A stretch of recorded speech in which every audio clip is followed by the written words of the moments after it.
Chceme hovoriť o kristológii a systematickom prehľade, čo je v istom zmysle na asi hodinu, čo mám, absurdná požiadavka, lebo to je, tak by som povedal, na jeden semester téma.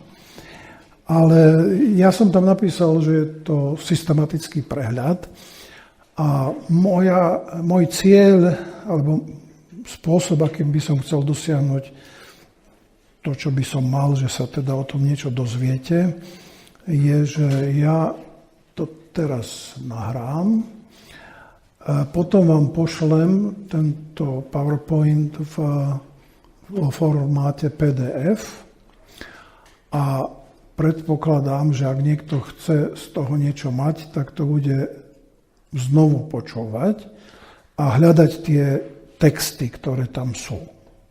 Lebo už len čítanie tých biblických textov by trvalo možno viac ako 2 hodiny, alebo ja neviem. No, proste je to nemožné urobiť za pár minút.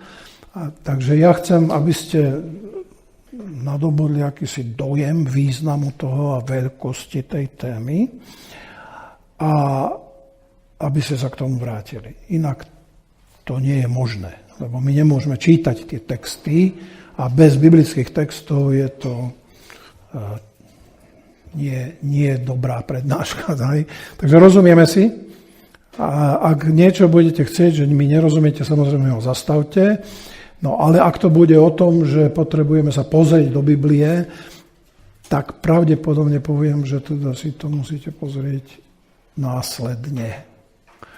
Dobre, takže kristológia je systematický prehľad alebo systematická teológia o Ježišovi Kristovi a dá sa povedať, že je to akýsi pre myslenie o Biblii najdôležitejšia téma. Ježiš povedal, že ja som dvere a on je dvere do spásy. Teda nikto nepríde k Otcovi len skrze Ježiša a táto výlučnosť dnes provokuje ľudí, pretože chceli by mať ciest hocikoľko k Bohu, aby každé náboženstvo bolo cestou k Bohu a každý človek, aby si mohol nájsť cestu k Bohu. Toto musíme veľmi jasne biblicky povedať, že to nie je možné. Boh určil jednu cestu k sebe a to je Kristus. Takže za to môžeme dostať aj poza uši od ľudí, ktorým sa to nepáči, ale to patrí k prenasledovaniu kvôli menu Krista. Takže kto chce byť kresťanom a nechce byť prenasledovaný, tak nemôže byť kresťanom. Jednoducho to sa nedá. To prenasledovanie nemusí byť hneď, že vás idú zastreliť alebo mučiť. Stačí, keď vás vysmejú alebo povedia, že ste hlupáci. No ale na to si kresťan musí nie že zvyknúť, ale pripraviť sa na to.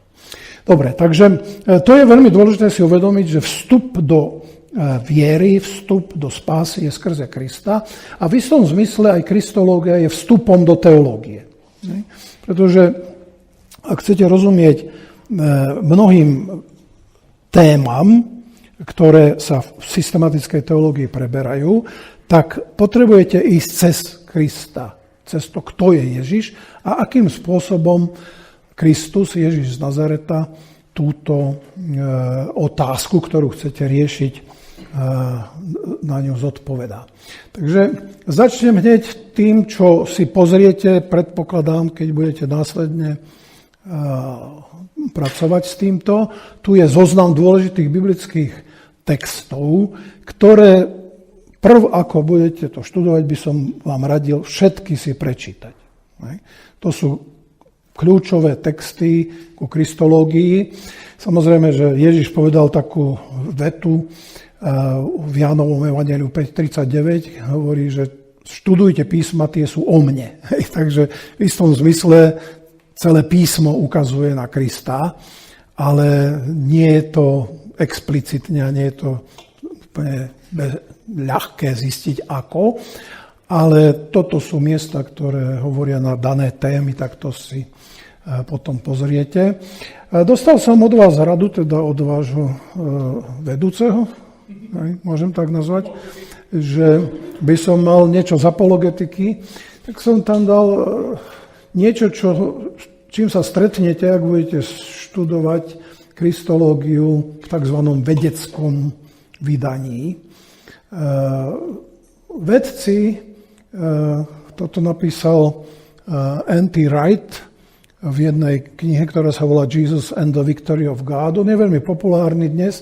Zaoberá sa Ježišom trochu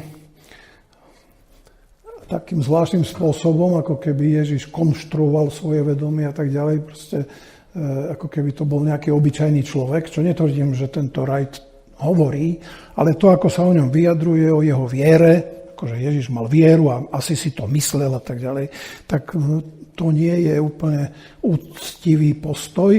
No ale s ním sa stretnete, ak sa budete zaoberať kristológiou a niečo študovať ďalej.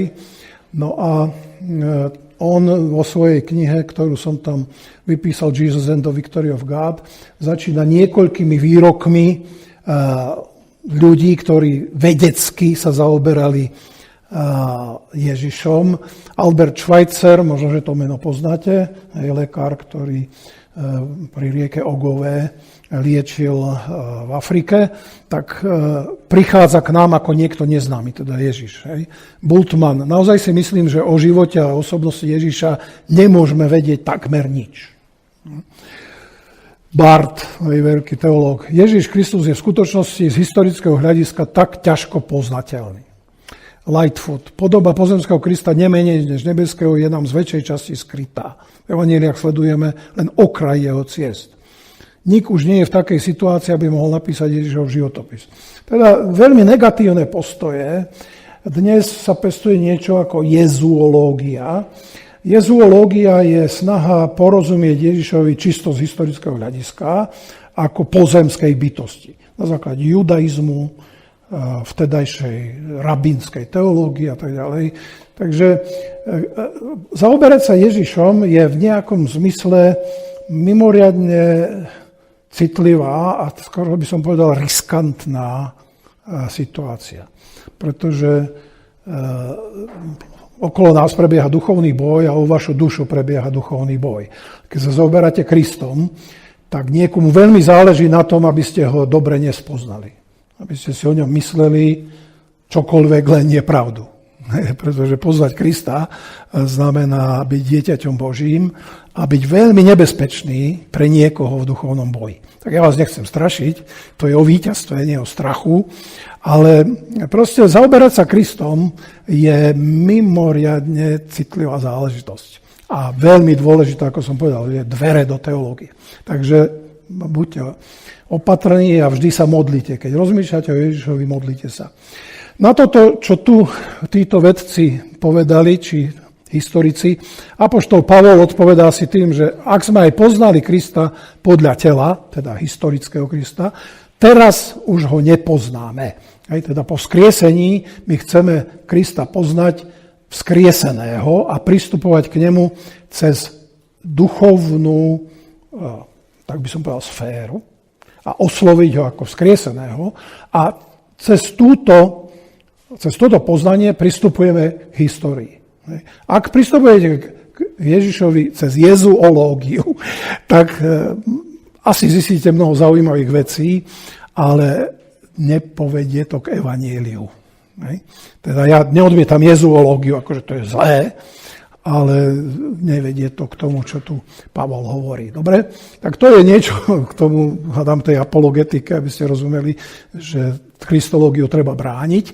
Navrhujem vám osobný prístup, aby ste si najprv odpovedali na otázku, ktorú Ježiš sa spýtal svojich učeníkov.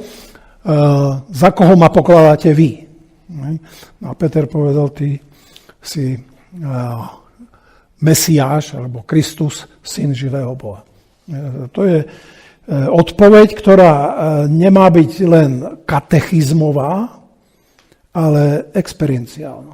Takže dajte si pozor na to, aby ste, keď vyznáte Ježiš, ty si Mesiáš, ty si poslaný spasiteľ, aby ste to vyznávali znútra a nie len preto, že vás to niekto naučil. To je extrémne dôležité, aby ste to mali vo svojej experiencii. Hej. No a druhá vec, 1. Korinťanom 1.30 nám hovorí, že naša osobná viera znamená, že Ježiš sa pre nás stal múdrosťou od Boha, spravodlivosťou, posvetením a vykúpením. Všetko, čo potrebujete pre večnosť, a dá sa povedať aj pre časnosť, lebo múdrosť potrebujete aj tu, teraz. Tak všetko je v Ježišovi. Toto, tak by som povedal, potrebujete žiarlivo strážiť.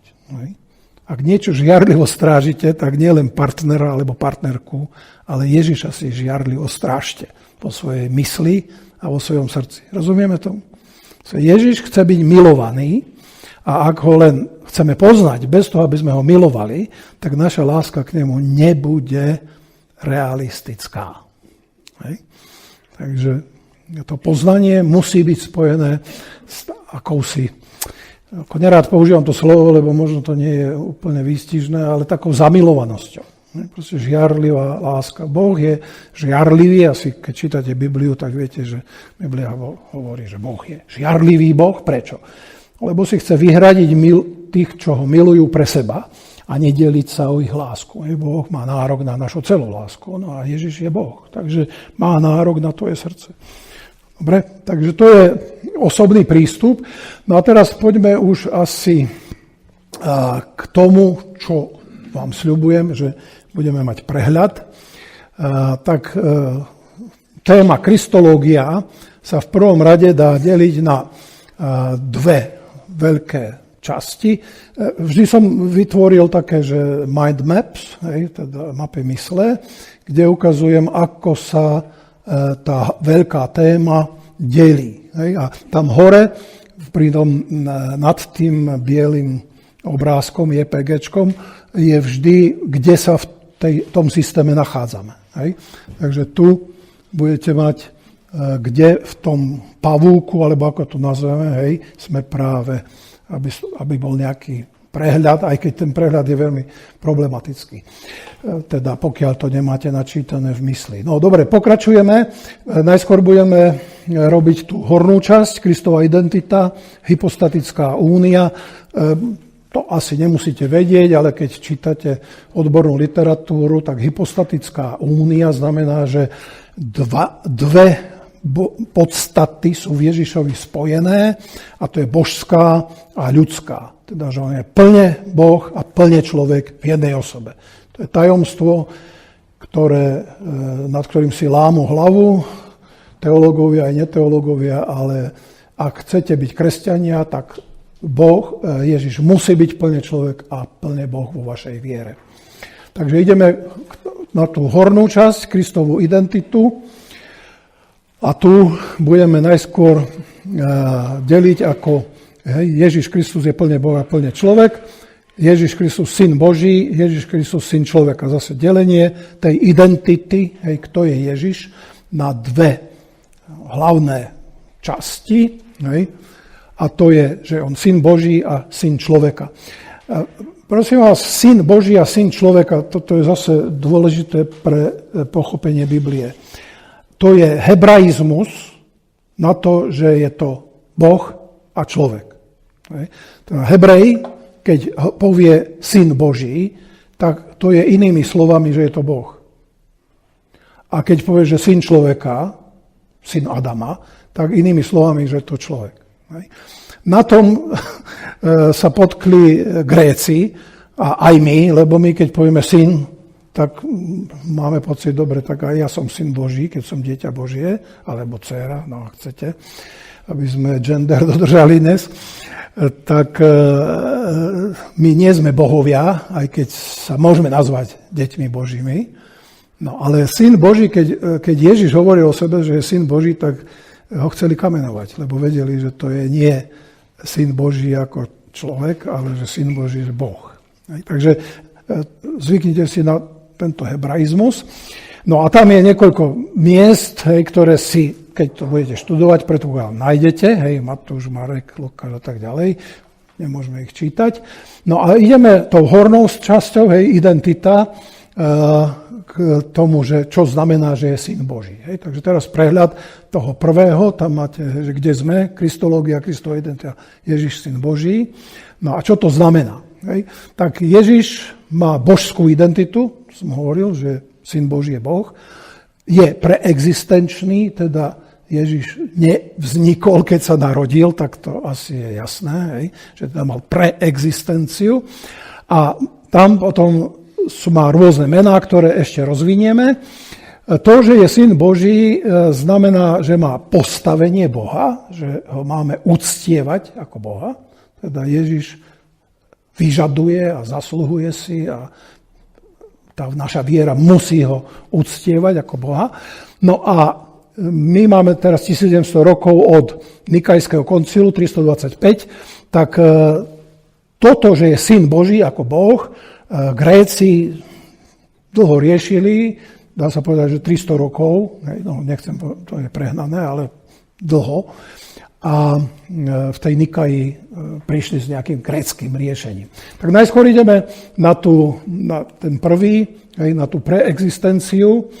V Starej zmluve nájdete Ježiša, nie pod jeho menom, ale pod pomenovaním Anjel Hospodinov. Nie vždy Anjel Hospodinov je Boh, ale na týchto miestach, ktoré tam si nájdete, Genesis, Exodus a tak ďalej, nemôžeme ich čítať, tak na tých miestach zistíte, že tento Anjel Hospodinov prijíma božské uctievanie. Normálny anjel, stvorený anjel, odmieta uctievanie. Keď Ján v zjavení Jána chcel sa kláňať anjelovi, tak anjel mu povedal, prosím ťa, to nerob. To si zasluhuje jedine Boh. Ale anjel Hospodinov v Starej zmluve, v hebrejskej Biblii, prijíma uctievanie. To by normálny anjel stvorený nikdy neprijal. Takže z toho rozumieme, že ten Malach a Jahve, čo hebrejský, je Boh. A pretože je to anjel Hospodinov, tak rozumieme, to je teologický názor, nie všetci ho majú, ale ja ho prijímam, že to je preexistenčný Ježiš. Teda Syn Boží, prv ako sa narodil, čo si pripomíname na Vianoce, sa samozrejme nenarodil na Vianoce. No, ďalšie meno, ktoré má ako preexistenčný Boh, je Logos, čo máme Ján 1.1.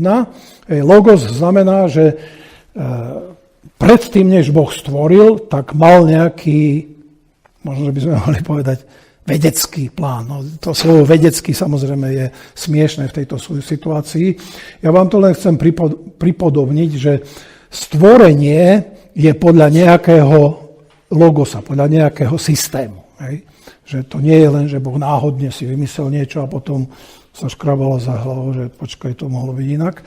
Hej? Proste ten logos, Boží syn, hej, na počiatku bolo slovo bolo u Boha, tak to slovo je viac ako len výrok, hej, že to znie. Ten logos grécky je celý myšlienkový systém, ak chcete.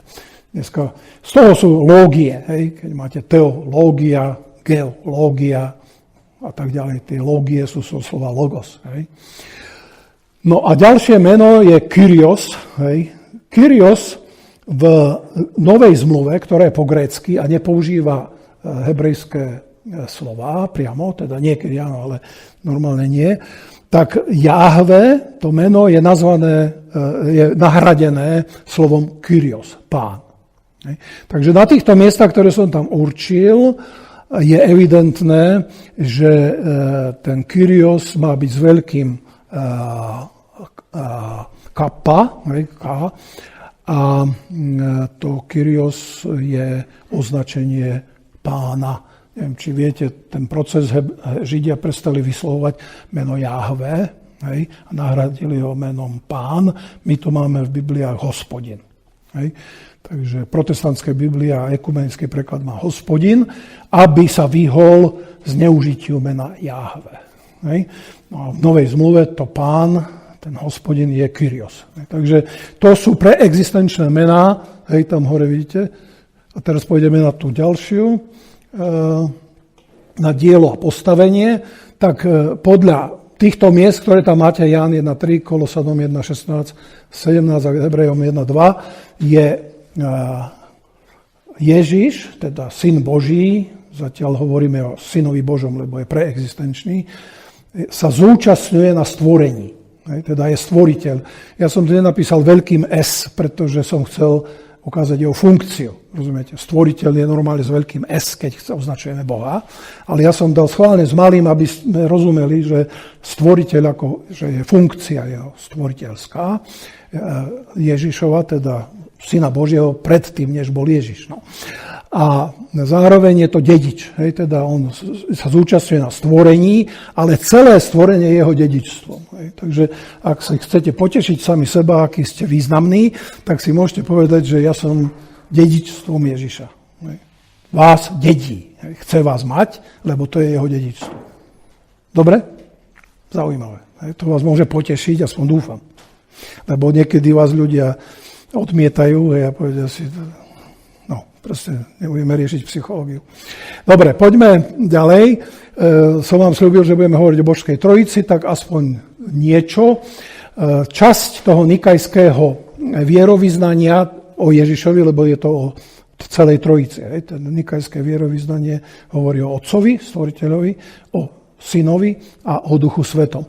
No a tam je, veríme v jedného Pána Ježiša Krista, jednorodeného Syna Božieho, zrodeného z Otca pred všetkými vekmi, Boha z Boha, svetlo zo svetla, pravého Boha z Boha pravého, splodeného, nie stvoreného, jednej podstaty s Otcom, skrze neho bolo všetko stvorené.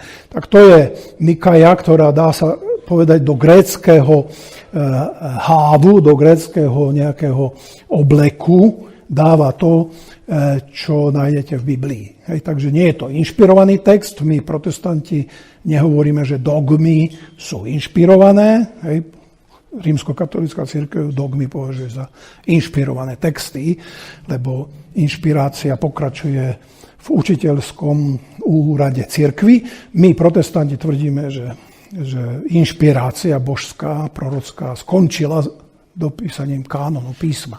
Takže toto nepovažujeme za inšpirovaný text, ale ja vám môžem povedať, že lepší som nenašiel za tie roky, keď sme sa snažili vysvetľovať Trojicu. Hej? Teda v tom gréckom myslení, ak chcete logickom, vedeckom či akom, je toto najlepšie vyjadrenie toho, čo je Trojica.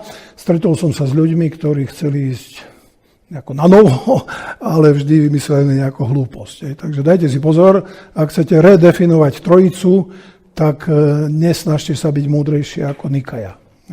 Lebo pravdepodobne nič lepšieho nevymyslíte. No, aj keď tvrdím, že to nie je inšpirovaný text. Dobre, poďme na to, že Ježiš je nie len Syn Boží, ale aj Syn človeka, to je tá hypostatická únia, alebo jednota, ak chcete. No a v tom, že je Syn človeka, tam môžeme riešiť tieto 4 oddiely. Jedna je inkarnácia, čo je vtelenie. Asi viete, inkarnácia je vtelenie. To sa stalo, keď sa narodil, že bol inkarnovaný, alebo ak chcete, keď bol počatý z Ducha Svätého, tým začala inkarnácia. Tam patrí to Jehošua, Ješua, že teda má meno Ježiš. Odtedy, ako sa narodil, má meno Ježiš. Že je to Christos, grécky pomazaný, alebo Mesiáš. Tam je dobre, ten munus triplex znamená trojitý úrad. O tom hovorí Kalvín, ale nie len on, takže to nie je, že to je kalvinizmus, ale dobre on to zhrnul. A Kristova božská ľudská prirodzenosť sa potom definovala na koncile v Chalcedóne, čo je podobný ekumenický koncil ako Nikaja, ale toto bolo 451, to bolo 325. Takže poďme hneď na to prvé, čo znamená inkarnácia. Teraz sme Ježiš, Syn človeka, v tom, ak chcete, pavúku, tak boli sme Syn Boží, teraz sme pri Synovi človeka a tu riešime niekoľko tém. Veľmi dôležitá téma je, že je to dejinná skutočnosť. Moderný človek, a toto je veľmi zaujímavé, a to by vás malo zaujímať ako pracovníkov s mládežou, moderný človek je ochotný veriť v Krista ako mýtus. Že to je nejaké existenciálne vysvetlenie života človeka a že je to veľmi zaujímavé. Hej, takže povedzme, keď zoberete toho populárneho psychológa, ako sa volá, Jordan Peterson, tak on je veľmi sympatický, ja ho rád počúvam, ale donedávna stále tvrdil, že to je len mýtus a že to je veľmi zaujímavý mýtus psychologický a že to je veľmi dobré, ale stále to bol mýtus. Mám pocit, že on pokračuje ku kresťanskému význaniu a neviem, čo už je dnes. Hej. Možno, že už niektorí máte informáciu, že vyznáva Krista ako vteleného historicky, hej, v čase a priestore, proste bytosť. Hej. No, pre nás kresťanov je absolútne nevyhnutná viera, že Ježiš bol skutočný človek z mäsa kostí a narodil sa v čase a priestore, v dátume a tak ďalej. Hej. Tak žiadny mýtus. Hej. Tak to je veľmi dôležité dnes. A neviem, ešte raz opakujem o Jordanovi Petersonovi, toto som naposledy počul, ale možno, že sa to zmenilo. Takže história nie je mýtus, tam máte texty a to, že vstal z mŕtvych v čase a priestore je tiež absolútne rozhodujúce. Lebo ak nevstal z mŕtvych, tak nemáme k nemu prístup ani v jeho dejinách. Hej, to je to, čo Pavol hovorí, čo som vám na začiatku hovoril, že poznali sme niekedy Krista v tele, teda historického, ale už ho viac nepoznáme. Hej, dnes poznáme Ježiša historického cez vzkrieseného. Teda ak chcete ho kontaktovať, tak nemôžete ísť do histórie, tak môžeme ísť, chceme ísť do histórie, ale kontakt je cez vzkriesenie. Hej. Nie cez to, že naštudujete jeho, čo o ňom a myslíte si, že ja to už viem. Potrebujete ho stretnúť ako vzkrieseného. Hej. Tak to je tá dejinná skutočnosť. Účel inkarnácie je, že na spásu potrebujeme dokonalého človeka. Bezhriešného, absolútne čistého. To je prvá vec. Dokonalá empatia, hej, Hebrejom 2, 14 až 18, Ježiš tým, že je dokonalý človek, tak sa vie absolútne vžiť do tvojej situácie. Či máš trápenie, či ťa niečo sa bojíš, alebo trpíš, choroba, alebo čokoľvek, čo človek prežíva, Ježiš zažil a vie empatizovať s nami. Hej. Takže to je vynikajúca vec, že nemusíte sa báť, alebo keď máte hriech a neviete si rady s nejakým pokušením. Hej. Môžete prísť, Ježiš, nevládzem s tým. Hej. Satan sa snaží vás odradiť a povedať, no teraz si zhrešil, už Ježiš s tebou sa nebude baviť. To je absolútna lož. Ježiš sa baví s hriešníkmi. A práve s hriešníkmi, keď sa cítite hriešní, tak vtedy môžete byť najbližšie k Ježišovi, ak ale s tým hriechom idete ako s hriechom. Lebo ak prídem a povie, to na tom nezáleží a takže sa cítite spravodlivý. On jasne povedal, neprišiel som volať spravodlivých, ale hriešných. No, a kto sa cíti spravodlivý s Ježišom, nemá dočinenia. Kto sa cíti hriešný, tak môže byť bližšie k Ježišovi ako neviem, aký dobrý chlapec alebo dievča. Takže na to si treba veľmi dať dôraz, že tá účel inkarnácie Immanuel, s nami Boh, to asi viete, čo znamená, hej, s nami Boh, Immanuel, že má dokonalú empatiu. Milujte Ježiša, má dokonalú empatiu s vami. Čokoľvek prežívate, nie je mu vzdialené. Fantázia, to je niečo úžasné.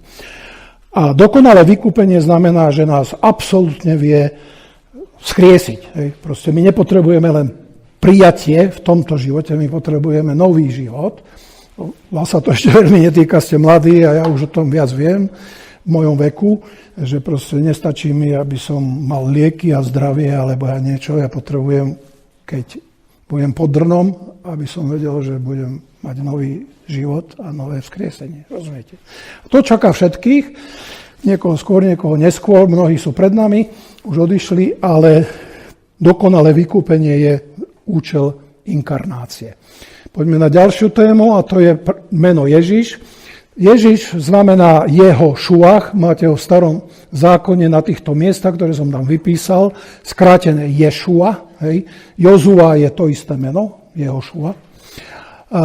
V Novej zmluve máme Jesus ho nadzorajos, Ježiš Nazarecký, akože bol z Nazareta, to je jeho, tak by som povedal, občianske meno, no. Hej. Trošku modernizovane som to povedal, ale hej, tak ho volali. Ježiš Galilejský, Matúš 26:69, hej, teda, že bol z Galilei. A Ježiš Kristus. Tu treba povedať, že to meno Ježiš Kristus je prešlo akýmsi procesom, lebo Kristus je titul, to nie je meno. Hej. Kristus je pomazaný, titul kráľa. Hej. Ale tým, že Ježiš je Kristus, bolo prvé vyznanie, hej, že tí, ktorí uverili Ježiša ako Mesiáša, tak mali to prvé vyznanie kresťanské, že Ježiš je ten Mesiáš, čo sme očakali. Hej. Ježiš je Kristus. No ale z toho Ježiš je Kristus vzniklo Ježiš Kristus a to Kristus sa stalo menom. Hej. Takže dnes používame Kristus ako meno, ale potrebujeme vedieť ako teológovia, keď rozmýšľate teologicky, že to Kristus pôvodne je titul a nie meno. Hej. Mašiach, hebrejský, grécky Christos, slovenský pomazaný.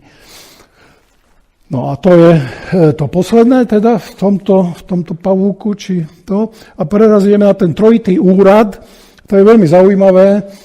Kalvin to opísal tej inštitúcii, trojitý úrad Kristov, prorok, kráľ a kňaz. Prorok, on je Božie slovo, zvestuje nám Božie slovo, učiteľ.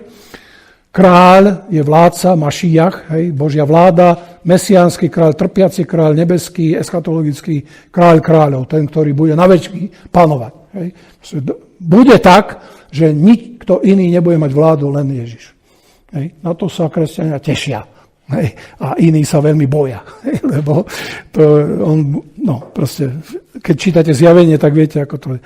No a pre nás je úžasne dôležité, že je kňaz, o ktorom som už hovoril, že je dokonalou, čistou obetou, ktorá dokáže celé stvorenie akoby do seba absorbovať a zomrieť zaň. To znamená, my všetci so svojimi hriechmi a so všetkým, čo sme v ňom zomreli a môžeme vstať k novému životu. Hej. A viera v Krista nie je len, že za mňa zomrel, ale so mnou zomrel. Hej. Keď Ježiš hovorí, keď budem povýšený od zeme, čo znamená ukrižovaný, všetkých priťahnem k sebe. A všetkých, či chceli alebo nechceli, pritrhol k sebe.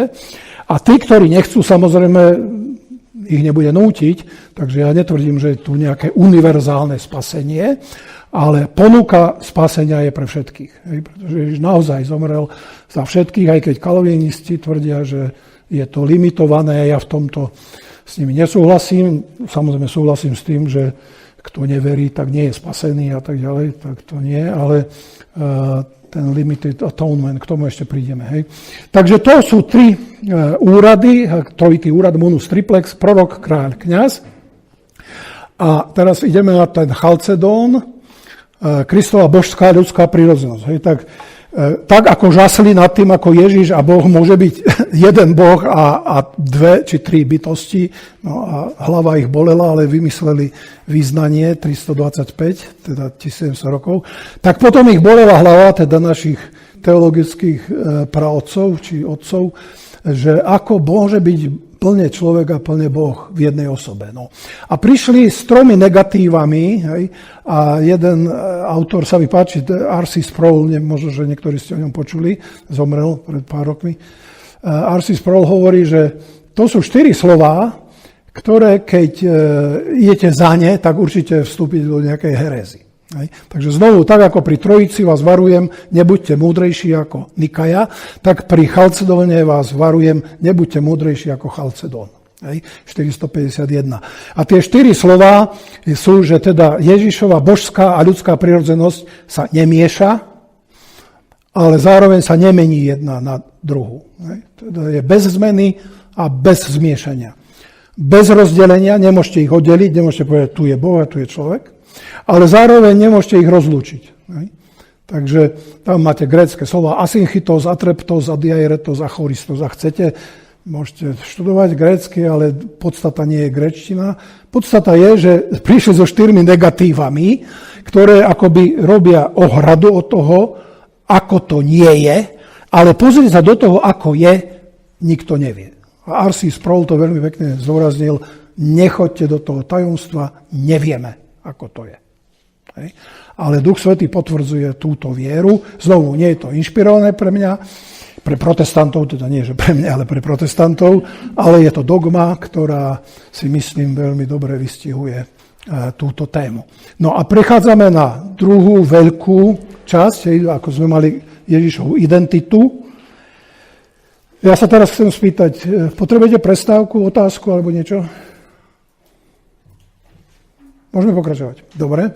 Takže tá prvá časť bola Ježišova identita, hypostatická únia. Teraz sme hovorili o tom, kto je Ježiš. A teraz budeme hovoriť o jeho živote a diele, ale živote samozrejme po inkarnácii. Hej? Takže to sa môže volať aj objektívna soteriológia. Soteriológia, asi ste to už mali, nie? Mali ste soteriológiu? Dobre, soteriológia je náuka o spáse. Hej? Soteria je spása. A existuje objektívna, čo znamená, čo pre nás urobil Boh, a subjektívna, čo musíme prežiť, aby sme boli spasení. Rozumieme tomu? Takže Kristov život a dielo je v skutočnosti objektívna soteriológia. Teda to, čo Boh zabezpečil. Subjektívna je, čo ja musím prežiť. Viera, znovuzrodenie a tak ďalej, nasledovanie Krista. Tak to tu nepreberáme, lebo to je subjektívna. Dobre? Kristov život po inkarnácii a Kristova obeta, v podstate toto je absolútne najvýznamnejšie z kristológie pre našu spásu. To, čo máme o jeho identite a tak ďalej, je samozrejme dôležité, aby sme verili, kto je, ale jeho obeta, alebo obeť, niekedy používame. Ja som prešiel na to slovo obeta, lebo slovo obeť v slovenčine môže znamenať, že ste obeťou nejakého nešťastia, rozumiete? Tak obeta znamená, že dobrovoľne prinášate niečo Bohu. Tak preto používam to také katolícke pôvodu obeta. On je baránok Boží a v angličtine máme jedno slovo, ktoré do slovenčiny sa prekladá ako zmierenie, ale v angličtine to atonement, hovoria, že ako zjednotenie, že to pôvodne znamenalo at one ment. Niekto to vyvracia, ale ja do angličtiny nejdem. Niekedy je dobre toto anglické slovo vedieť, lebo ak čítate anglické slovo, teda anglickú literatúru, čo predpokladám, že áno, tak tam sa používa toto slovo atonement ako Kristova obeta. A to, čo urobil pre nás. Takže ideme na jeho život po inkarnácii. Ten sa dá deliť na stav poníženia a stav oslávenia. Teda stav poníženia je stav, keď bol v tele, v ľudskom tele, potreboval spať, potreboval jesť, potreboval chodiť na záchod. Rozumiete, všetky činnosti tela, ktoré máme, tak áno, mal. Absolútne všetko. Hlad, všetky túžby, ak chcete, sexuálne túžby, samozrejme čisté a nie nejaké choré, ako my máme, alebo mávame, nechcem povedať, že každý ich má, ale mávame ich.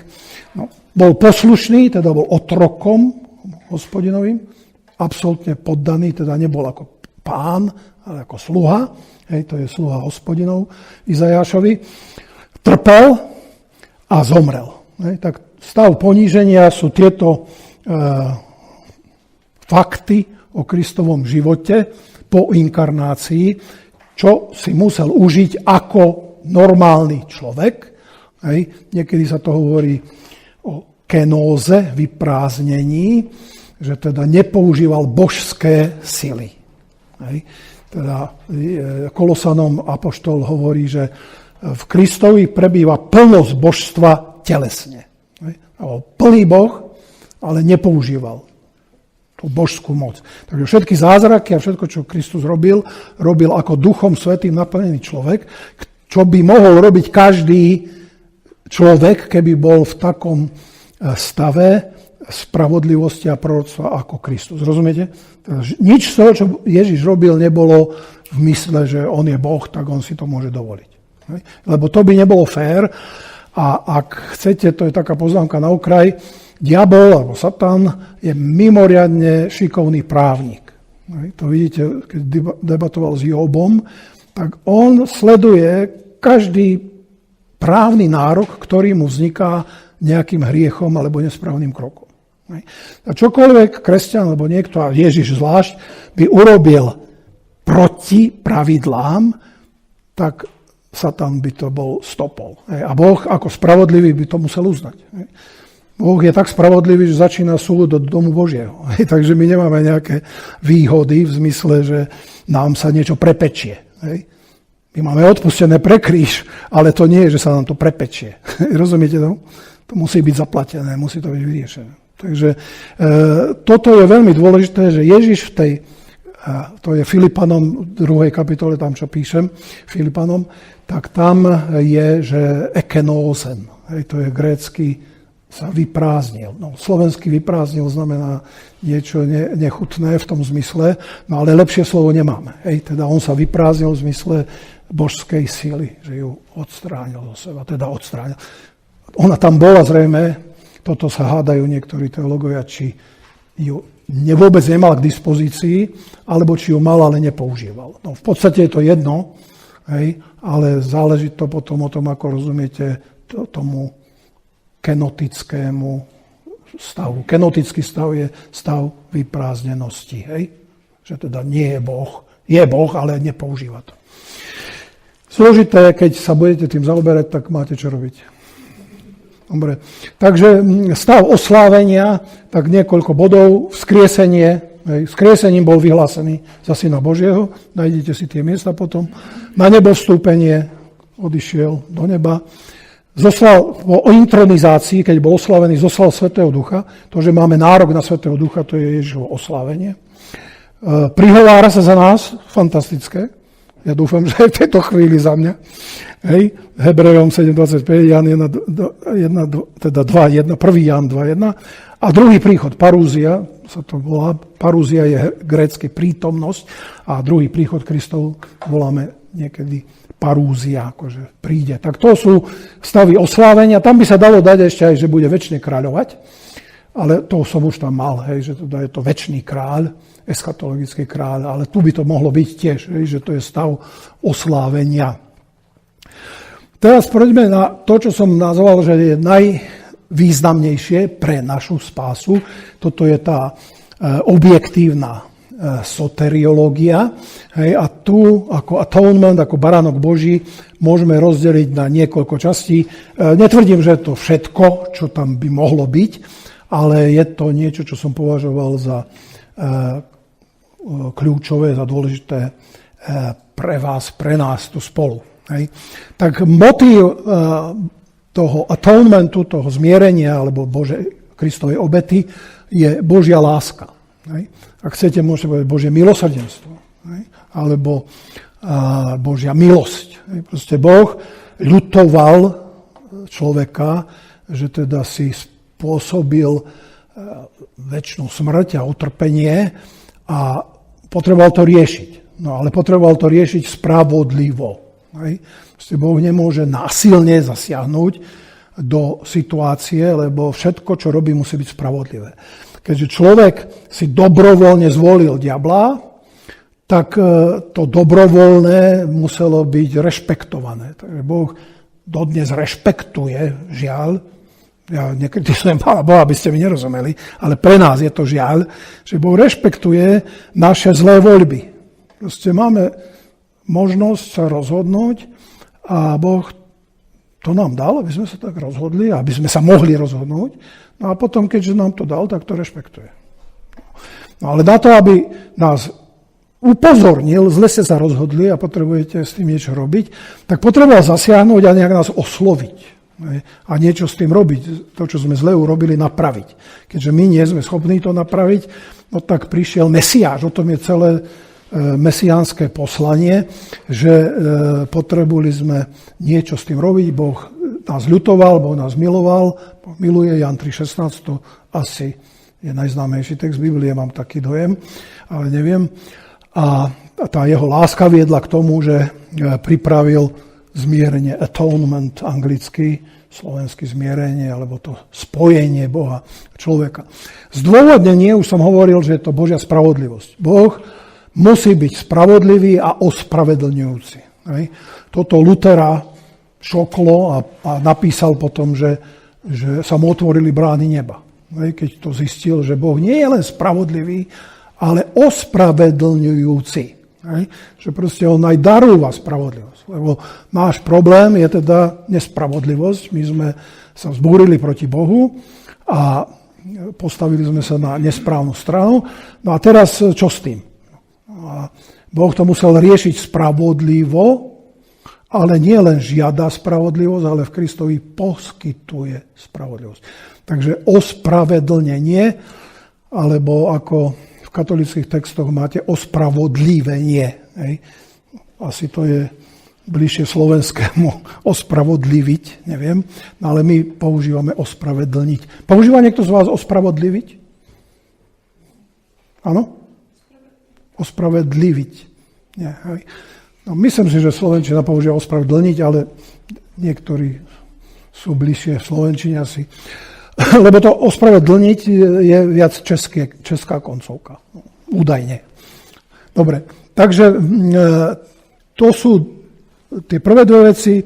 Potom dôležité je pochopiť význam Kristovho kríža, ale to sa prekrýva s významom Kristovej krvi.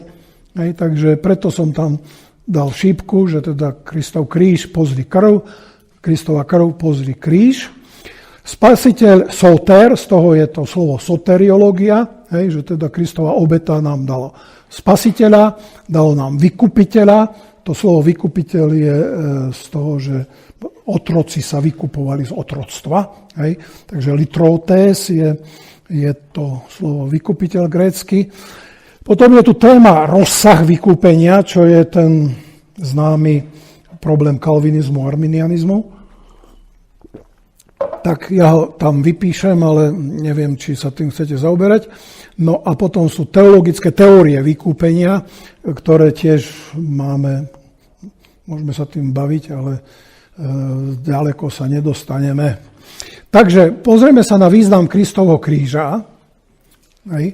Kríž je vykúpením ľudstva. Teda na kríži, podľa tohto, samozrejme, tu sa líšia kalvinisti a arminiáni, ale ja si myslím, že dá sa povedať, že všetky hriechy, to znamená dedičný hriech, všetkých ľudí Kristus zobral na kríž.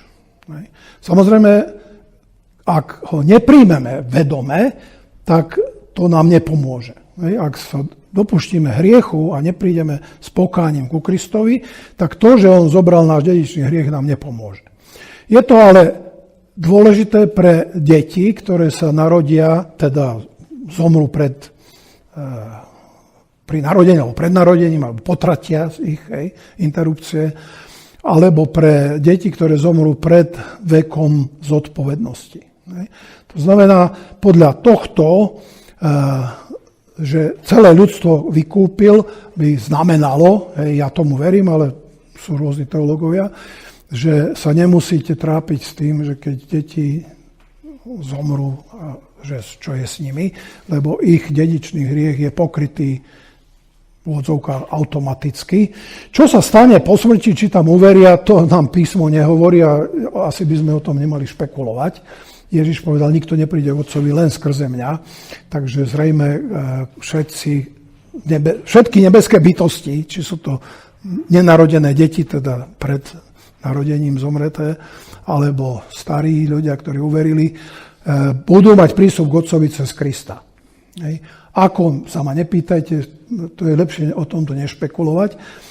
Písmo nám o tom nehovorí, ale ja si myslím, že tá Božia láska je úplne jasné, že písmo hovorí, že ak niekto nemôže za hriech alebo za chybu, čo urobil, tak ho nemôžete súdiť. Proste to nám dáva akýsi základný pocit, že tak počkaj, ja za to nemôžem, tak ma za to nebudeš súdiť. A Boh nám dal toto vedomie, že za vec, za ktorú niekto nemôže, ho nemôžete odsúdiť. A teraz Boh by to robil, tak to mi pripadalo absurdné. No ale študujte a ak budete kalvinisti, ešte ste stále dobrí teológovia. Zmierenie je Kolosanom 1.20. Ospravedlnenie z milosti, to je tiež význam Kristovho kríža, že teda vzal naše utrpenie na seba z milosti. Je to víťazstvo nad smrťou. Hej, Ježiš na kríži povedal to slovo dokonané je, tetelestai, to znamená, že boj sa skončil. Kristus zvíťazil na kríži, toto je veľmi dôležité. Hej, že kríž je víťazstvom, nie vzkriesenie. Vzkriesenie je potvrdením Kristovho víťazstva. Hej. Takže to je dôležité pre niektoré veci, za ktoré sa modlíme, pretože obdiv Krista má byť nie v tom, že vstal, ale v tom, že bol ochotný zomrieť. Hej. teda na kríži zvíťazil, no a Kristov kríž nám dáva očistenie a posvetenie. Teraz prejdeme ku Kristovej krvi, čo, ako som povedal, sa prekrýva s krížom. Tá krv je výkupné. Krv, prosím vás, tu je možno dôležité povedať jednu vec, že krv Kristova má silu nie ako nejaká magická substancia. To sa niekedy pri Večeri Pánovej takto zneužíva, že si myslíme, že snáď v tom víne, či už čo používate, džúse, sa nachádza nejaká magická sila. Ježiš veľmi jasne povedal, keď hovoril, že máte piť moju krv a jesť moje telo, to je Ján 6. kapitola, keď si mysleli, tak ako máme, niektorých to strašne naštvalo, hej, že tak čo ja mám byť, dneska by sme povedali, čo mám byť upír, hej, a nejaký tento Drákula, ti piť krv, hej, tak vtedy o Drákulovi sa nevedel. Rozumiete, že teda Židov, ktorí boli veľmi citliví na zákon Boží, tak toto mimoriadne napájedilo a mnohí učeníci odišli od neho. Ale Ježiš na to povedal, telo a krv nič neprospeje, slova, ktoré vám hovorím, sú duch a život. Takže tá krv znázorňuje niečo, čo treba vyjadriť slovom a krv nám znázorňuje, že došlo k násilnej smrti. Pretože keď je vyliatá krv, tak to znamená, že niekto zomrel neprirodzenou smrťou. Ak zomriete bežnou smrťou, tak netečie krv. Krv znamená, že Kristus vylial násilnej obeti svoju krv a my veríme ten jeho čin. Teda krv nám hovorí, čo urobil, že tým nám niečo povedal. A nie nejakú mágiu, že v jeho krvi by bol nejaký magický účinok a my, keby sme mali, ja neviem, kvapku jeho krvi niekde, tak teraz čo? Tak toto je mimoriadne dôležité, lebo my máme tendenciu takto magicky rozmýšľať. V Kristovej krvi je odpustenie hriechov, teda je to očistný kúpeľ v krvi. Krv mnohých dneska pohoršuje a ja mám pocit, že by sme mali si uvedomiť, že ak nás to pohoršuje, tak to je schválne. Že Biblia schválne nás chce prebudiť. Chce upozorniť nás. Toto je krvavá záležitosť. Toto nie je žiadny žart. Toto je niečo, s čím sa musíš vyrovnať. Človeče, ide o tvoj život. Ide o krv. Niektorí sa povracajú, keď vidia krv. No.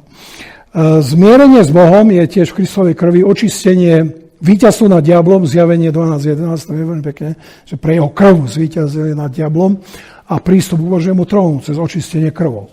Takže ak máte nejaký problém s krvou, s tým, že čo je krv a radšej o krvi nehovoriť, lebo to je kruté alebo aké, tak dobre čítajte miesta o Kristovej krvi, pretože tým nám vyjadril svoju lásku. On tým, že povedal, že máme piť jeho krv, tým chcel povedať, že sa máme s ním tak stotožniť, ako keby sme mali jednu krv. Takže to, že by sme mali v žalúdku jeho fyzickú krv, to by nám vôbec nepomohlo, ale to, že sa s ním identifikujeme, ako keby sme mali v našej bytosti jeho krv, tak to je vyjadrenie lásky ku Kristovi. Keď miluješ Krista, tak máš s ním v úvodzovkách jednu krv, ale nie fyzicky, rozumiete? Metaforicky, lebo jeho slovo pomáha a keď sa cez to slovo stotožníte, tak on schválne tých ľudí chcel vyrušiť, lebo mnohí išli za ním, však robil zázraky, učil, bol múdry, wow, toto je fajn. Hej. No on povedal, toto nestačí, potrebujete sa so mnou stotožniť, ako keby ste pili moju krv. Čo? Hej, tak toto to môže znášať, hej, takéto, no nechcem povedať, čo si povedali medzi sebou, tak toto nejdeme počúvať a odišli. Hej, tak toto by sme nemali urobiť. Dobre, pozrime sa na to, čo znamená, že je záchranca, od čoho nás zachraňuje.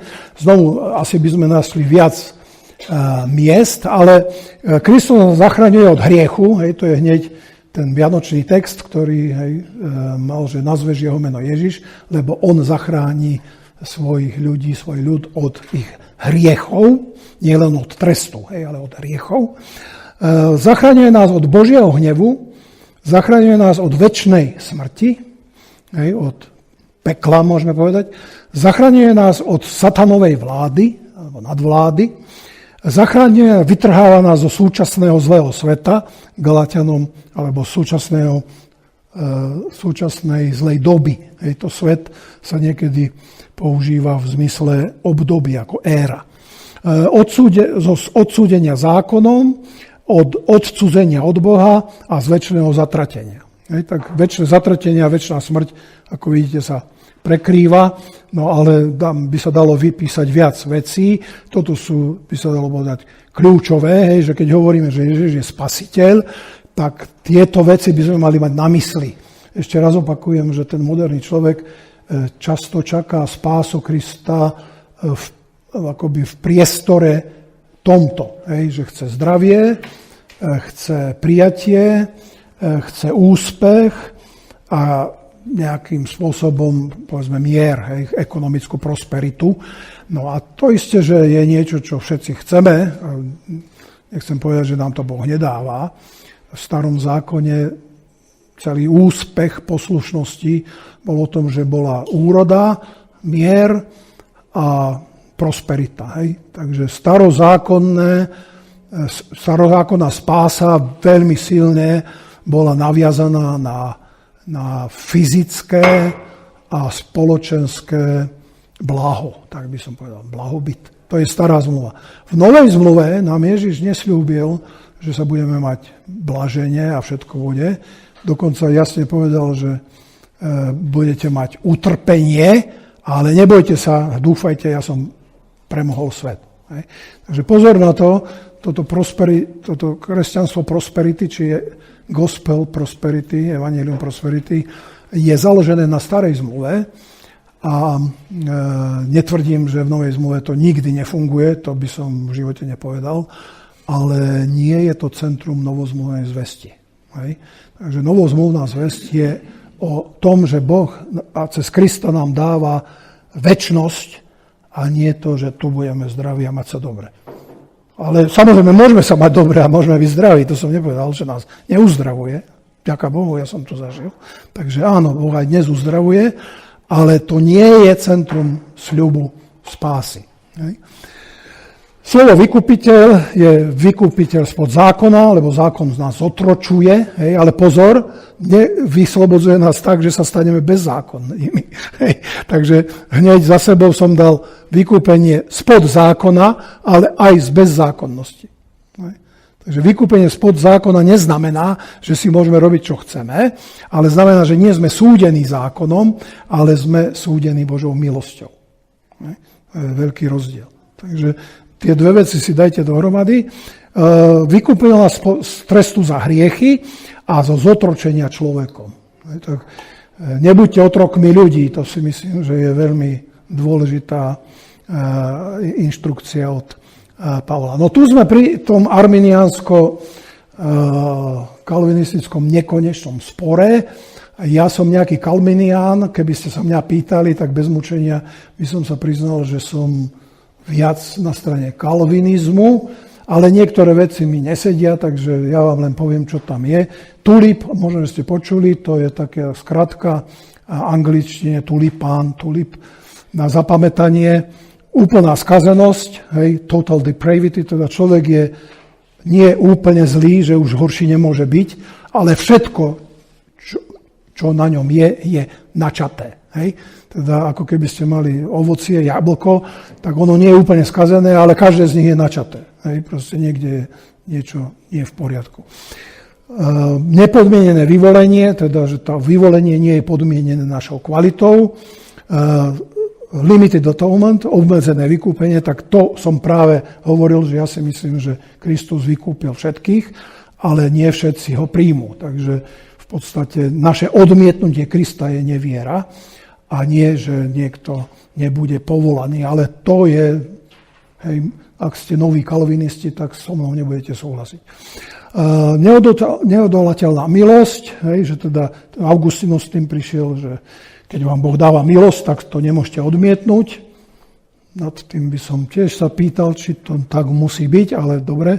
A vytrvanie svätých, to znamená raz spasený, navždy spasený. Hej, to je taký ten kalvinistický. Pozor, to neznamená, že ak budete hrešiť, tak ste spasení, lebo raz ste to prežil. Hej. Kalvinista by vám na tom povedal, že ak sa vám chce hrešiť, tak nemáte spásu. Lebo spása sa prejavuje v túžbe byť svätý.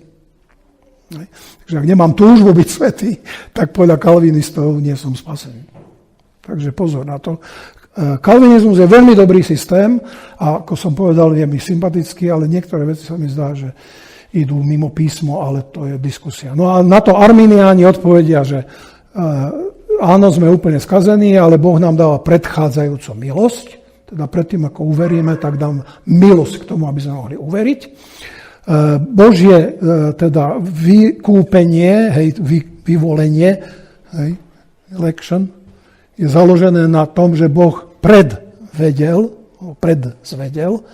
ako budeme žiť a čo. Teda nie je to na Božom rozhodnutí, ale na Božom predvedení založené.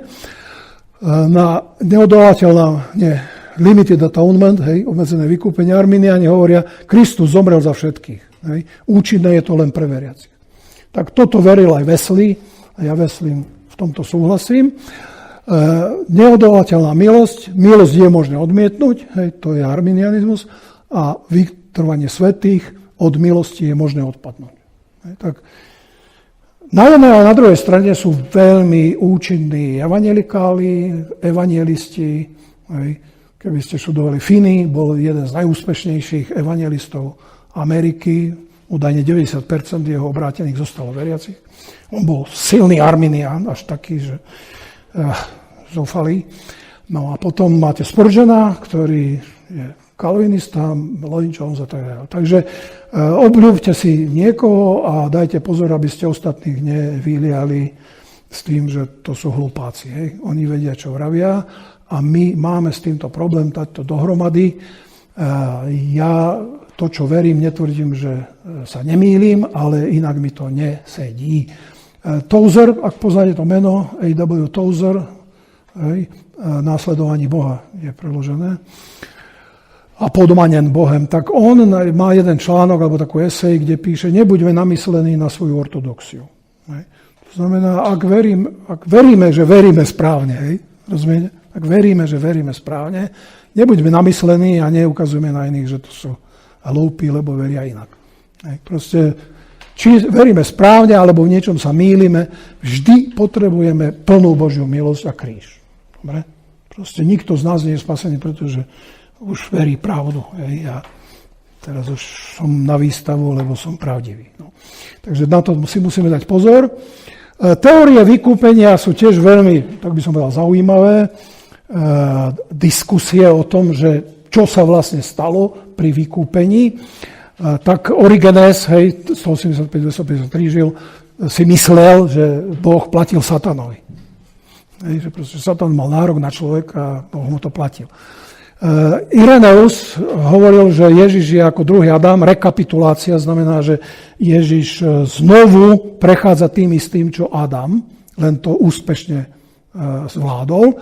Čo si myslím je pravda, takže tá rekapitulácia, ja s ňou súhlasím. Švédsky teológ Aulen zdôrazňuje, že Ježiš zvíťazil v kozmickom boji, čo tiež je pravda, samozrejme. Anselm, jeden stredoveký teológ, používal skôr taký ekonomický model, že my sme mali dlžobu a Boh platil za to. To je satisfakcia. Satisfakcia jeho sláve, jeho dôstojnosti. Morálny vplyv, ten je mimo evangelikalizmu, takže toto, čo Abelard učil a liberálna teológia, tak toto vám neradím, lebo to by znamenalo, že Ježiš sa s vami nestotožnil, ale dáva vám príklad. Hej? Tak ako Ježiš miluje ľudí, tak aj my máme milovať ľudí a to je všetko.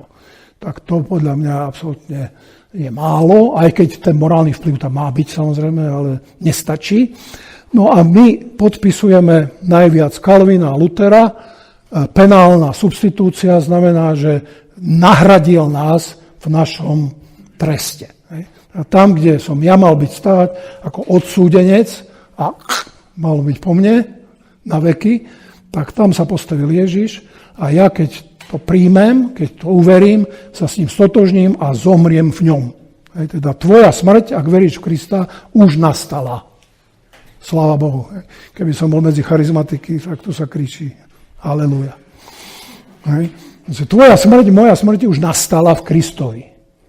A ja tú identitu príjmam a to je tá penálna substitúcia.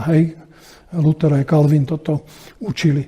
Pár kníh, ktoré si môžete pozrieť, ak si ich nájdete, Keller, Stretnutie s Ježišom, ja som dal dohromady kázne, kto je Ježiš, Packer, Poznanie Boha, Boyce, Základy kresťanskej víry, Stott, Kristov kríž, veľmi dôležitá teológia kríža, Stott, Focus on Christ, toto sú už anglické, potom Lloyd Jones, The Cross, A Work of Jesus. Tak tým by som ja končil, ďakujem vám za pozornosť, že som